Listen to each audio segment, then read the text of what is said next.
Tanis season 4 has just concluded the first part of its 4th season before it comes back in June. This continues the story of Nick Silver and his friend Mia Catnip exploring the myth of Tanis.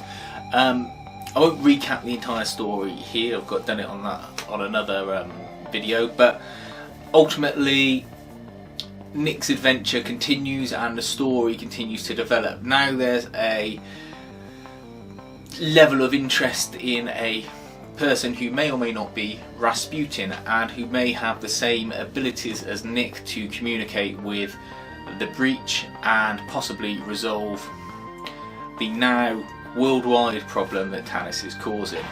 Early on in this half of the series, it's revealed that the breaches aren't just occurring in the Pacific Northwest, they are occurring all over the world, and governments or organisations for the governments are attempting to find ways to stop this because they keep expanding, possibly inspired by that film Annihilation, to a point where they're going to ultimately cover the face of the earth and cause, mass destruction or mass loss of human life at least. Apparently we're told this happened previously in the early 1900s and Rasputin stopped it then. He communicated with the Breach, but we don't know how, and they think Nick may have the same abilities. It does a really good job of weaving in new elements of the story, and it crosses over elements from the standalone spin-off that was also produced the last movie, and it goes to show that this isn't a series that's yet bereft of ideas. I still hold out hope that it will cross over with the Black Tapes, which I don't think finished on a particularly good note.